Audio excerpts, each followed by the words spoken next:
Okay class, सो आज हम एक नया टॉपिक स्टार्ट करते हैं, ठीक है। सो अभी हम स्टार्ट कर रहे हैं टाइप ऑफ एलिमेंट्री रिएक्शंस, ठीक है। सो यहाँ पर अगर मैं बात करूँ तो हम बेसिकली 3 टाइप की रिएक्शंस को देखने वाले हैं। फर्स्ट इज रिवर्सिबल,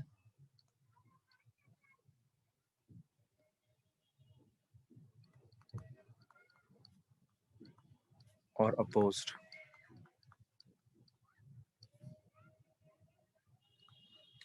रिएक्शंस और एलिमेंट्री रिएक्शंस, ठीक है। सेकंड विल बी पैरेलल और कंकरेंट रिएक्शंस, पैरेलल और concurrent reactions. And third, consecutive or sequential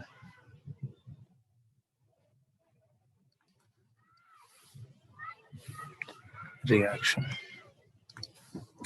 ठीक है, तो हम तीन टाइप के रिएक्शंस को देखेंगे। और बेसिकली हमने करना क्या इसमें, ये हम डिस्कस कर लेते हैं, ठीक है। तो हमने कुछ नहीं करना, हमने इनकी काइनेटिक स्टडी करनी है, ठीक है। और हमने इनका इंटीग्रेटेड फॉर्म बनाना है इफ पॉसिबल, ठीक है। और हमने ये भी देखना है कि जैसे हमने पीछे देखा था कि हमारे पास जो रिलेशन आता था ln, let's say for first order ln a naught by a is equal to kt, तो वहां से मैं concentration of a at any time निकाल सकता हूँ, है कि नहीं है। तो इसी तरीके से हम क्या करेंगे, यहाँ पर जो हमारा रिएक्टेंट्स है और जो प्रोडक्ट्स है, तो उनकी भी हम कंसंट्रेशन का कोई ना कोई एक्सप्रेशन फॉर्म करेंगे, ठीक है। कि किसी भी समय पर मेरा जो कंसंट्रेशन होगा रिएक्टेंट का वो कितना होगा, या फिर कंसंट्रेशन जो प्रोडक्ट का होगा वो कितना होगा, ठीक है। तो हम उस पर भी बात करेंगे, ठीक है। और उसके अलावा हम रिवर्सिबल एलिमेंट्री रिएक्शन को जब देखेंगे तो उसके साथ हम एक टॉपिक और देखेंगे, ठीक है। और इसी तरह से जब हम कॉन्जिक्यूटिव सिक्वेंशियल एलिमेंट्री रिएक्शन देखेंगे तो उसके साथ भी हम एक एडिशन टॉपिक देखेंगे, ठीक है। तो मेजर हेडिंग ये रहेगा, उसके अलावा हम उनके अंदर और चीजें भी देखने वाले, ठीक है। सो इन शॉर्ट अभी हम मतलब ब्रीफली मैंने आपको क्या बोला है कि हम क्या देखने वाले इधर आपका हम इंटीग्रेटेड फॉर्म बनाएंगे, ठीक है, काइनेटिक स्टडी करेंगे, और उसके अलावा हम प्रोडक्ट और रिएक्टेंट का एट टाइम टी पर क्या कंसंट्रेशन होना चाहिए उसको निकालने का एक्सप्रेशन हम फॉर्म करेंगे, ठीक है। Okay, so let's start with reversible elementary reaction. तो मैं वापस फिर से दोनों नाम नहीं लिखूंगा, मैं एक ही बार लिखूंगा, ठीक है। रिवर्सिबल एलिमेंट्री रिएक्शंस,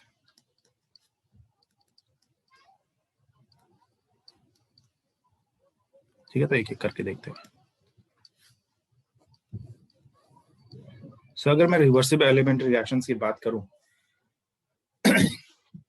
वर्ड से क्लियर है बच्चा, इट्स अ रिवर्सिबल रिएक्शन, ठीक है। तो रिवर्सिबल रिएक्शन में क्या होता है कि हमारा फॉरवर्ड रिएक्शन के साथ साथ बैकवर्ड रिएक्शन भी हो रहा होता है, ठीक है। सो तो रिवर्सिबल रिएक्शन में क्या होगा कि शुरुआत में जब रिएक्शन आप स्टार्ट करोगे तो ऑब्वियसली हमारा कंसंट्रेशन ऑफ रिएक्टेंट बहुत हाई होगा, तो इस कारण से हमारा फॉरवर्ड डायरेक्शन काफी ज्यादा डोमिनेट करेगा ओवर बैकवर्ड रिएक्शन, ठीक है। लेकिन समय के साथ साथ जैसे जैसे समय बीतेगा तो रिएक्टेंट की मात्रा कम हो जाएगी और प्रोडक्ट की मात्रा बढ़ेगी। तो इस कारण से क्या होगा कि समय के साथ साथ जो रेट ऑफ फॉरवर्ड रिएक्शन है वो कम होने लगेगा और जो रेट ऑफ बैकवर्ड रिएक्शन वो बढ़ने लगेगा। तो ऐसे जब समय आगे बीतेगा तो एक टाइम आएगा जब आपका फॉरवर्ड डायरेक्शन का रेट और बैकवर्ड डायरेक्शन का रेट बराबर हो जाएगा, ठीक है। और जब ये स्टेट स्टैब्लिश होती है, जब आपका रेट ऑफ फॉरवर्ड रिएक्शन और रेट ऑफ बैकवर्ड रिएक्शन बराबर होता है, तो स्टेट को हम बोलते हैं इक्विलिब्रियम स्टेट, ठीक है। सो ये चीज ध्यान रखना कि रिवर्सिबल एलिमेंट्री रिएक्शंस में या रिवर्सिबल रिएक्शंस में आप एक पर्टिकुलर स्टेट पे पहुंचोगे जब आप या पर्टिकुलर टाइम पर पहुंचोगे जब आपका इक्विलिब्रियम एस्टैब्लिश होगा, ठीक है। और इक्विलिब्रियम पे एक कंडीशन होती है जो आपको पता है, जो मैंने अभी डिस्कस भी किया है, कि रेट ऑफ फॉरवर्ड रिएक्शन और rate of backward reaction same होता है, ठीक है। उसके अलावा एक और चीज ध्यान रखना है आपने, इक्विलिब्रियम कांस्टेंट कभी भी टेम्परेचर के अलावा और किसी फैक्टर से चेंज नहीं होने वाला है, ये चीज ध्यान रखना है, ठीक है। ये एज अ इन्फॉर्मेशन है, इसकी जरूरत नहीं पड़ेगी मुझे यहाँ पर अभी, लेकिन आगे जरूरत पड़ेगी, ठीक है। तो इक्विलिब्रियम कांस्टेंट कभी भी आपका किसी और फैक्टर से चेंज नहीं होगा अगर मैं टेम्परेचर को छोड़ दूं। टेम्परेचर ही सिर्फ इक्विलिब्रियम कांस्टेंट को चेंज कर सकता है, ठीक है। अब बच्चा बात आती है कि हमारे जो रिवर्सिबल रिएक्शन है किस टाइप के हो सकते हैं, ठीक है। सो बेसिकली हमारे रिवर्सिबल रिएक्शंस को हम 4 कैटेगरी में डिवाइड करते हैं depending on the order of forward and backward, ठीक है। अगर समझो हमारी ऐसी कोई रिएक्शन है, इट्स एन एलिमेंट्री रिएक्शन, तो ऑब्वियसली दोनों क्या आपकी फर्स्ट ऑर्डर है, तो हम इस रिएक्शन को बोलते हैं first order opposed bye first order, ठीक है। अपोज बाय मतलब जो लेफ्ट साइड में आएगा इट इज फॉरवर्ड और जो राइट साइड में आएगा इट इज बैकवर्ड, ठीक है। तो first order oppose by first order, अगर मैं इसे इस तरह से लिख दूं तो ये क्या हो जाएगा, second order oppose by first order. अगर मैं इसे इस तरह से लिख दूं, first order oppose by second order. और अगर मैं इसे इस तरह से लिख दूं, it is second order oppose by second order, ठीक है। सो डिपेंडिंग कि हमारा फॉरवर्ड का ऑर्डर क्या है और बैकवर्ड का ऑर्डर क्या है, तो हम उन्हें 4 कैटेगरी में डिवाइड करते हैं, ठीक है। जिसमें से हमारे लिए जो हमारे हमारे मतलब का जो है that is first case, first order oppose by first order. बाकी तीनों केसेस के मैं आपको एक्सप्रेशंस दे दूंगा, ठीक है। मैं आपको एक पीडीएफ या फिर ऐप में एक पीडीएफ आपका अपलोड होगा, ठीक है, तो आप वो देख सकते हो, ठीक है। तो बाकी 3 का हम ऐसा डिस्कशन पे नहीं जाएंगे, लेकिन हाँ उसका मैं एक्सप्रेशंस आपको प्रोवाइड कर दूंगा, अगर किसी को याद करना तो याद कर सकते हैं, पर वो हमें मतलब नहीं है उससे, ठीक है, as such. So let's start with the first order oppose by first order.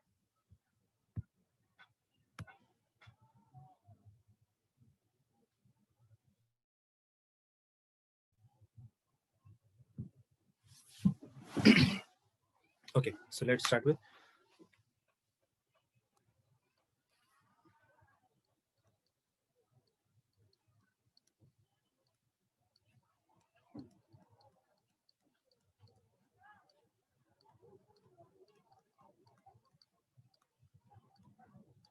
ठीक है। तो इसको हमने कुछ ले लिया, A in equilibrium with B।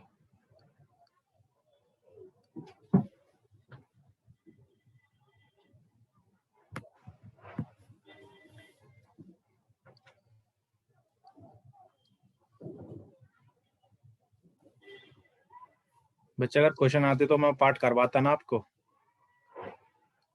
ठीक है। जिस पार्ट से क्वेश्चन आते हैं वो पार्ट जरूर क्लास में डिस्कस होगा। Okay, so let's say this is K1 and this is K-1,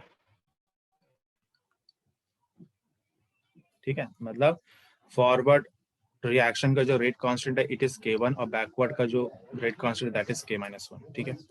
सो अगर मैं टाइम 0 की बात करता हूँ, सेम है वैसे ही हम जा रहे जैसे हमने पढ़ा है। तो लेट्स से A का कंसंट्रेशन A0 है, तो B तो कितना होगा 0 बिकॉज ऑफ प्रोडक्ट। जब टाइम T आएगा, ठीक है, एट टाइम T, तो भाई ये कितना हो जाएगा A0 माइनस x, है ना, विच इज A, ये तो हमें पता है, and it becomes x which is B, कैसा ना। और जब इक्विलिब्रियम स्टैब्लिश होगा, तो यहाँ पे हम तीसरी चीज भी लिख रहे हैं एट इक्विलिब्रियम, कि जब इक्विलिब्रियम स्टैब्लिश होगा तो ये हमारा होगा A0 माइनस पे एक्स ई क्यू।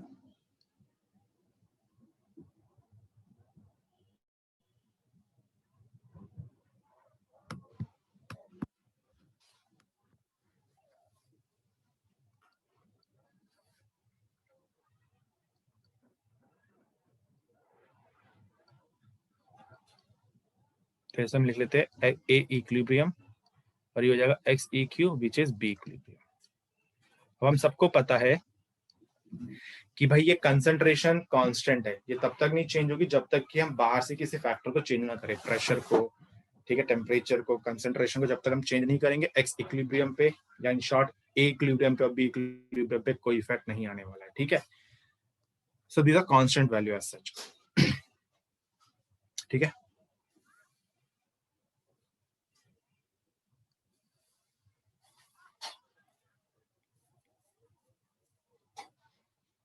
हाँ बच्चा, अमाउंट भी सेम होता है।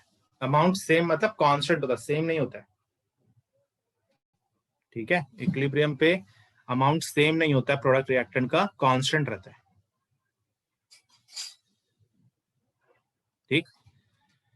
ओके, सो ये हमने तो सिंपली अभी तो वही लिखा है जो अभी तक हम पढ़ते हुए आ रहे हैं हर ऑर्डर पे, कि टाइम टी पर इतना होता है, टाइम जीरो पर इतना होता है। पर यहाँ पर एक और केस था विच वाज इक्विलिब्रियम, तो हमने इक्विलिब्रियम के टाइम पे भी मार्क कर लिया कि ए का कंसेंट्रेशन कितना है और बी का कंसेंट्रेशन कितना है, ठीक है।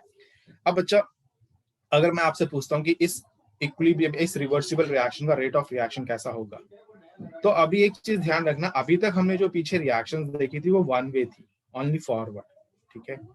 लेकिन यहाँ पे फॉरवर्ड के साथ बैकवर्ड भी हो रहा है। तो अगर मैं आपसे पूछता हूँ, अगर मैं आपसे बोलता हूँ कि भाई लेट्स से पर सेकंड पे मेरे ए के 10 मोल बी बना रहे हैं, लेकिन उसी समय पर उसी एक सेकंड के अंदर मेरे उस 10 मोल में से जो बी बने हैं 3 मोल वापस रिवर्ट बैक कर जा रहे हैं, तो मेरी स्पीड कितनी हुई? 7 हुई कि नहीं हुई? 7 मोल पर सेकंड या 7 मोल पर लीटर पर सेकंड, हुई कि नहीं हुई? तो कहने का मतलब कि यहाँ पर कभी भी कोई रिवर्सिबल रिएक्शन होगा और आपसे रेट ऑफ रिएक्शन पूछा जाता है, तो इसका मतलब वो आपसे नेट रेट ऑफ रिएक्शन पूछ रहा है। बाय डिफॉल्ट ये अंडरस्टूड होना चाहिए। रेट ऑफ रिएक्शन का मतलब ये नहीं होगा कि फॉरवर्ड कितने से जा रहा है, उससे मतलब होगा कि हमारा इफेक्टिवली रिएक्शन कितनी स्पीड से जा रही है, सही है। तो यहाँ पर हमने देखा है कि जब भी आपसे रेट ऑफ रिएक्शन पूछा जाएगा तो इसका मतलब है net rate of reaction by default पूछा गया है, और नेट रेट ऑफ रिएक्शन हमें दिख रहा है दैट इज 7 मोल पर लीटर पर सेकेंड, ठीक है। और वो हमें कैसे अचीव होगा? जब मैं फॉरवर्ड के रेट ऑफ रिएक्शन को में से माइनस कर दूं बैकवर्ड के रेट ऑफ रिएक्शन, ठीक है। यहां पर हम क्या बोल सकते हैं, अगर मैं यहां पर बोलूं कि रेट ऑफ रिएक्शन क्या है,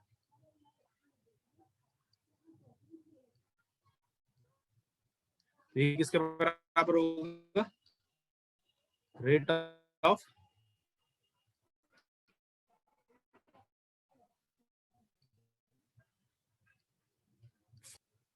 बैकवर्ड रिएक्शन,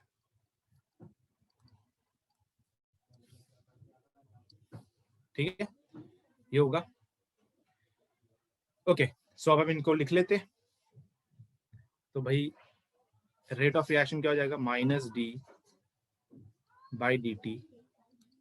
अब ए की जगह मैं क्या लिख सकता हूँ? Minus D by D T होगा ना, तो इसे मैं लिख रहा हूँ ए नॉट माइनस एक्स, आप देख सकते हो। ये तो हो गया हमारा नेट, ठीक है, is equal to rate of forward reaction. अब हम यहाँ पे रेट लॉ यूज कर रहे हैं। हमेशा ध्यान रखो, इंटीग्रेटेड फॉर्म बनाने के लिए हमेशा हम क्या करते थे? डिफरेंशियल फॉर्म को इक्वेट करते थे रेट लॉ से, ठीक है। तो यहाँ पे रेट ऑफ फॉरवर्ड रिएक्शन क्या होगा? फॉरवर्ड रिएक्शन है ए टू बी, और हमारा ए टू बी का जो rate constant that is K1 और जो रिएक्टेंट है that is a, so it becomes K1A। इस ए को अभी हम ए नॉट माइनस एक्स लिख देंगे, ठीक है। और बैकवर्ड का रेट ऑफ रिएक्शन कितना हो जाएगा? बैकवर्ड को अगर मैं देखूं तो रिएक्शन है बी टू ए, तो बी टू ए में हमारा जो रेट कांस्टेंट है दैट इज K-1, और जो अभी रिएक्टेंट बन गया वो बी बन गया है, वो ए नहीं है, ठीक है। So it becomes K-1 B, ठीक है। अब यहाँ पे अगर मैं इसका डिफरेंशिएशन करूं बच्चा, minus D by D T A not minus x, A not is a constant value, constant का डिफरेंशिएशन 0 होता है, और फिर ये माइनस और माइनस प्लस हो जाएगा, so it becomes D x by D T, ठीक है, इज इक्वल टू, तो इसको मैं क्या लिख सकता हूं? K1 A not minus x minus K-1, और यहां पर ये क्या हो गया? एक्स, देख सकते हो, ठीक है। तो अभी हम क्या कर रहे हैं? ब्रैकेट ओपन कर लेते हैं, तो जाएगा K1 ए नॉट माइनस पे यो, ठीक है। अब हम क्या कर रहे हैं बच्चा? अब हम यहाँ पर ना इस K1 ए नॉट को, मतलब हम इक्विलिब्रियम कंसंट्रेशन का टर्म इंट्रोड्यूस कर रहे हैं इस एक्सप्रेशन के अंदर, using the relation that at equilibrium rate of forward reaction is equal to rate of backward reaction, ठीक है। सो बेसिकली डेरिवेशन पे हम चल रहे हैं। सो इक्विलिब्रियम पे क्या होता है? जब इक्विलिब्रियम स्टैब्लिश होता है तो जो आर एफ होता है it is equal to R B होता है। अब आर एफ की अगर मैं बात करूं तो वो क्या हो जाएगा? रेट कांस्टेंट इनटू पे concentration of reactant at equilibrium. तो एट इक्विलिब्रियम पे इसकी कंसंट्रेशन कितनी है? ए नॉट माइनस पे एक्स ई क्यू, अब चेक कर सकते हो पीछे, is equal to R B K-1, और इक्विलिब्रियम पे इसकी कंसंट्रेशन क्या है? X E Q. तो इसका मतलब ये बन गया K1 A not minus K1 X E Q is equal to ठीक है, तो यहां से मैं बोल सकता हूं that K1 A not is equal to K1 XEQ plus पे K-1 XEQ। देख लो, तो हम क्या कर रहे हैं, K1 A नॉट की वैल्यू को इक्वेशन 1 पे सब्स्टिट्यूट कर रहे हैं।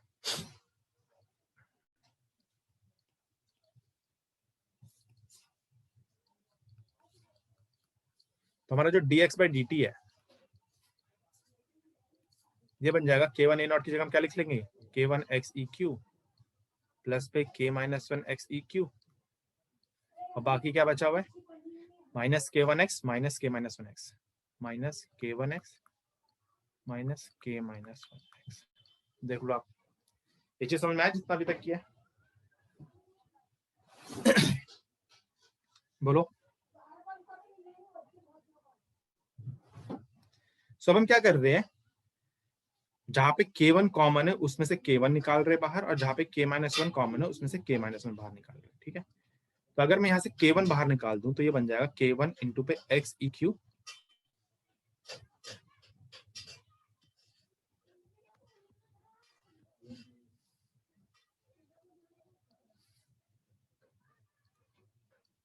Minus x। ठीक है, और फिर मैं K-1 को बाहर निकाल रहा हूँ, K-1 को बाहर निकालेंगे तो ये बन जाएगा K-x। तो इसका मतलब क्या होगा,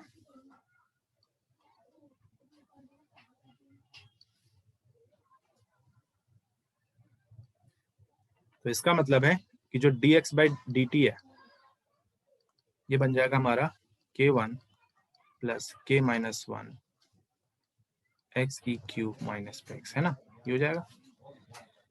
अब हम इसका इंटीग्रेशन करते हैं, हमें एट द एंड अब रेट लॉ मिलने वाला है। ठीक है, इंटीग्रेटेड रेट इक्वेशन, तो ये हो जाएगा dx अपॉन पे XEQ माइनस पे x is equal to K1 plus K-1 into पे dt। अब इतना ध्यान रखना, लेफ्ट साइड का जो इंटीग्रेशन है वो x के रिस्पेक्ट में, तो लिमिट्स जो t की होगी तो इसके रिस्पेक्ट में x की वैल्यू हम रखेंगे। तो जब टाइम 0 होगा तो x की वैल्यू कितनी, बताओ x की वैल्यू कितनी है, 0, x इज b। और जब टाइम t है तो x की वैल्यू कितनी हो गई, x हो गई, है कि नहीं है। तो जब हम इसका इंटीग्रेशन करेंगे तो कितना आएगा, ln XEQ माइनस पे x, और फिर माइनस बाहर आ जाएगा। जब इसे हम इंटीग्रेट करते पूरा तो डायरेक्ट लिख रहा हूं मैं, तो यहाँ पे हमारा आंसर आ जाएगा ln XEQ अपॉन पे XEQ माइनस पे x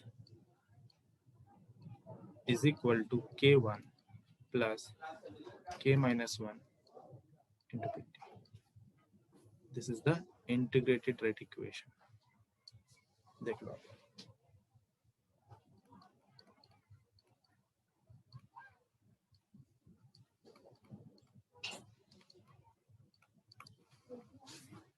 ठीक है, तो ये इक्वेशन ध्यान रखना है।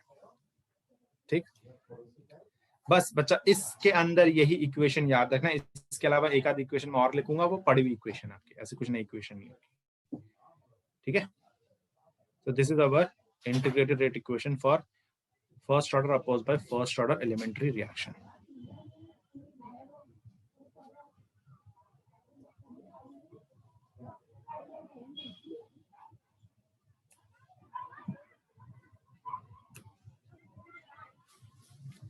ठीक है,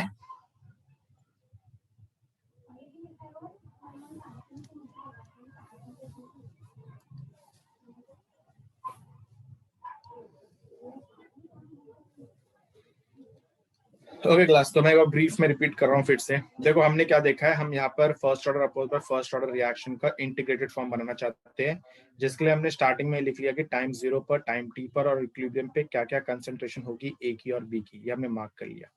उसके बाद हमने रेट ऑफ रिएक्शन लिखा। तो जब हम रिएक्शन की बात करते हैं तो टोटलिटी पे बात होती है। ठीक है, तो कभी भी रेट ऑफ रिएक्शन पूछा जाएगा तो मतलब नेट रेट ऑफ रिएक्शन, ऐसे नहीं किसी फॉरवर्ड का पूछे कि फॉरवर्ड कितनी स्पीड से चल रहा है, वो नहीं पूछा रहा। ठीक, पूछा जा रहा है, ये पूछा रहा है कि इफेक्टिवली आपकी रिएक्शन कितनी स्पीड से चल रही है। तो rate of reaction for reversible reactions, ठीक है, हमेशा बराबर होगी, इसे याद ही रख लो भले ही, rate of forward minus rate of backward. अगर रिवर्सिबल रिएक्शन कहीं दी जा रही है और आपसे पूछा था कि इसका रेट ऑफ रिएक्शन क्या होगा, वो हमेशा बराबर होगा rate of forward reaction minus पे rate of backward reaction. Clear हो गया। तो फिर हमने क्या कर दिया, हमने रेट ऑफ रिएक्शन का डिफरेंशियल फॉर्म लिखा जो हमारा होता है minus D A by D T. तो ए क्या होता है, ए क्या है हमारा, ए नॉट माइनस एक्स, तो मैंने वो minus D by dt a not minus x लिखा। और फॉरवर्ड रिएक्शन का मैंने रेट लॉ लिख लिया, because rate law is all about rate of reaction, ठीक है। तो उसका हमने रेट लॉ लिख लिया विच इज k1a। और बैकवर्ड रिएक्शन का हमने रेट लॉ लिख लिया विच इज k-1b, क्योंकि बैकवर्ड के लिए रिएक्टेंट b है, ये चीज ध्यान रखना, ठीक है। और फिर हमने उस a की जगह और b की जगह जो हमने टाइम t पर एक्सप्रेशंस लिखे हुए a नॉट माइनस x और x वो सब्स्टिट्यूट कर दिया। और फिर हमने ब्रैकेट ओपन कर दिया और उसको हमने इक्वेशन 1 बोला। तो फिर हमने क्या किया, हमने इस प्रॉपर्टी को यूज किया कि इक्विलिब्रियम पे RF RB के बराबर होगा, तो हमने इन दोनों को इक्वेट किया। तो इतना ध्यान रखना, हमने इक्विलिब्रियम की कंडीशन यूज की है, तो जो कंसंट्रेशन होगी वो भी इक्विलिब्रियम वाली ही होगी, इसलिए हमने a नॉट माइनस x नहीं लिखा, माइनस x लिखा है, ये चीज ध्यान रखो। अब वहां से हमने k1 a नॉट निकाल लिया, जो हमारा आ रहा है k1 xeq plus k-1 xeq, उसको मैंने सब्स्टिट्यूट कर दिया इक्वेशन 1 पे। और वहां से फिर हमने पहले k1 और k-1 को कॉमन लिया, और उसके बाद हमने xeq माइनस x को कॉमन ले लिया, और हमारा फॉर्म बन गया dx अपॉन पे dt is equal to k1 plus k-1 xeq minus x। उसको फिर हमने इंटीग्रेट करके आंसर निकाल दिया। So this is our final form, ठीक है। अब इसमें कुछ चीजें ध्यान रखनी है आपने। तो देखो यहाँ पर हमारे पास कितने अननोन क्वांटिटीज है, xeq 1, x second, k1 third, k-1 fourth and t fifth. So we have 5 unknown quantities here, है ना। तो अभी हो सकता है कि आपको कोई 4 क्वांटिटीज इसमें दी जाए और 5 भी पूछी जाए। हो सकता है आपको xe दिया जाए, x दिया जाए, k1 दिया जाए, k-1 दिया जाए और आपसे t पूछ लिया जाए। हो सकता है कि नहीं हो सकता है। तो हमेशा ध्यान रखो, अगर आपको इनमें से कोई सी भी क्वांटिटी पूछी जाती है और गिवन वैल्यूज में इन्हीं 5 में से किसी 4 या 3 की दे रखी है, तो यही इक्वेशन से आपने सॉल्व करना है, ठीक है। मैं इसको और रीअरेंज नहीं करूंगा, क्योंकि रीअरेंज करने का मतलब है वो इक्वेशन सेम ही है, बस मैंने इसको अलग तरीके से लिखा है, ठीक है। सो यहाँ पे देखो, सो k1 और k-1 क्या है, मैं मार्क कर रहा हूँ, ये चीज मैंने मार्क नहीं की थी। These are rate constant of forward and backward. तो आपको पता हो कि हम क्या क्या हमने देखना है।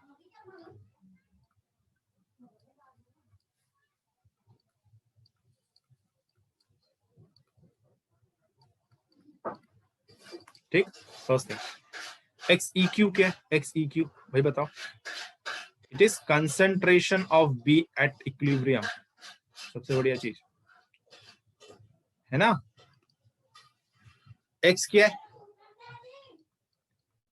Concentration of B, B's product basically, ठीक है, at time T, at time T. तो आई थिंक मुझे टी बताने की जरूरत नहीं है, टी क्या है। तो टी क्या है, टी आपका वो समय है जब आपका बी का कंसंट्रेशन x हो, ठीक है। सो ये हमारा सारी चीजें, ठीक। तो बच्चा मुझे एक चीज बताओ, क्या मुझे अलग से कंसंट्रेशन ऑफ बी का एक्सप्रेशन बनाने की जरूरत है। अभी एक केस देखते हैं। आपने फर्स्ट ऑर्डर पढ़ा है, फर्स्ट ऑर्डर, फर्स्ट ऑर्डर ये होता है ना, ये होता है। यहाँ पे मेरे पास ए नॉट है, ए है, के है और टी है, ये 4 अननोन क्वांटिटीज है। तो इनमें से कोई भी 3 देगा, चौथी पूछी जा सकती है ना। तो अब मुझे अलग से ये लिखने की जरूरत है क्या,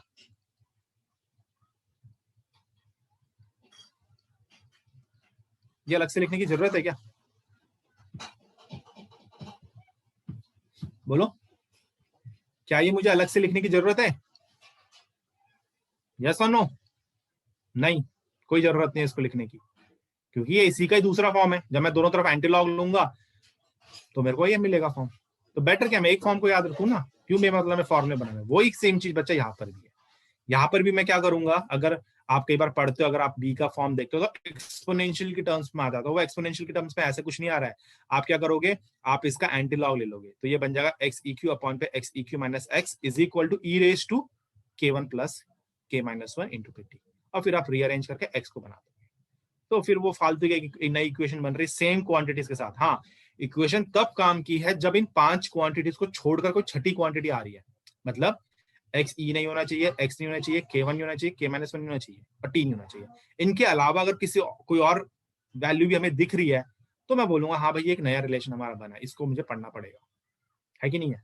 लेकिन अगर यही 5 क्वांटिटीज का मैं अलग अलग रिलेशन बनाऊंगा, कुछ सेंस नहीं उसको अलग बार एक ही चीज को अलग अलग तरीके से पढ़ने का, ठीक है। तो इसलिए मैं अलग से कोई बी का एक्सप्रेशन नहीं बना रहा हूँ कंसंट्रेशन ऑफ बी का, क्योंकि वो हमें पहले ही मिल गया है।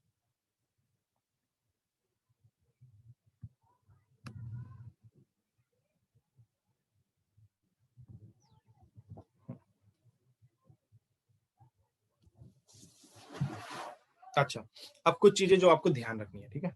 और अभी हमने बात किया कि इक्विलिब्रियम पे आरएफ और आरबी सेम होगा,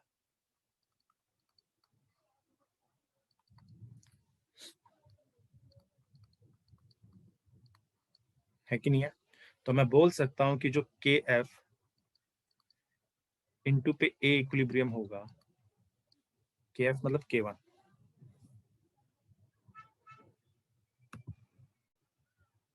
ठीक है। वो आर एफ आर बी लिख दिया ना मैंने, फॉरवर्ड और बैकवर्ड, तो उसी से के एफ आ गया। तो this K one A equilibrium should be equal to K minus one B equilibrium, होगा कि नहीं होगा। और मैं क्या बोल सकता हूँ, के वन अपॉन पे के माइनस वन कितना होगा, it is equal to B equilibrium upon पे ए इक्विलिब्रियम। और बच्चा इक्विलिब्रियम पे अगर मैं प्रोडक्ट और रिएक्टेंट का रेशियो लेता हूँ इस टाइप का, जो हमने रिएक्शन लिखी है उसका, तो ये किसके बराबर है, इक्विलिब्रियम कांस्टेंट, है कि नहीं है। तो हमेशा ध्यान रखना, कोई भी रिएक्शन होती है अगर आपकी, तो उसमें जो ratio of forward rate constant and backward rate constant जो होगा, that is equal to equilibrium constant, ठीक है।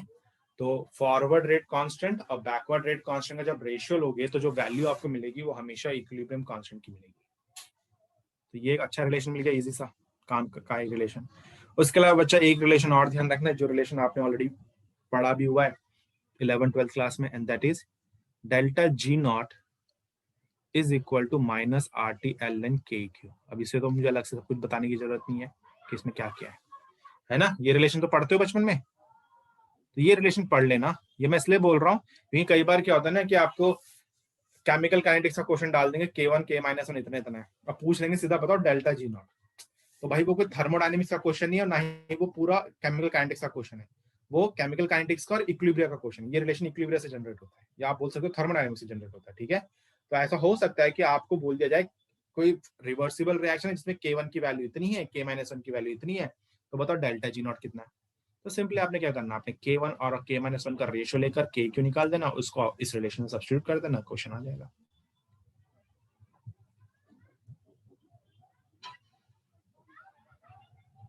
क्लियर है, कोई इशू नहीं है। तो इतना ध्यान रखना, rate of forward reaction upon पे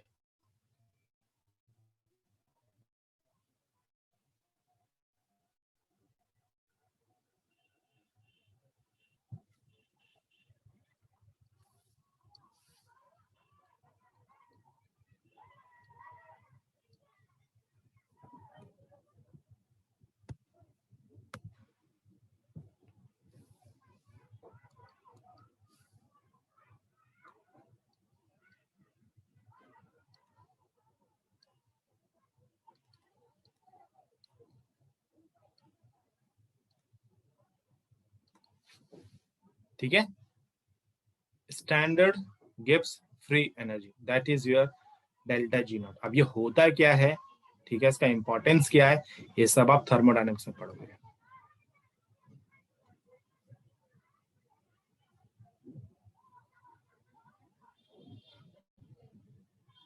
ठीक है, ओके।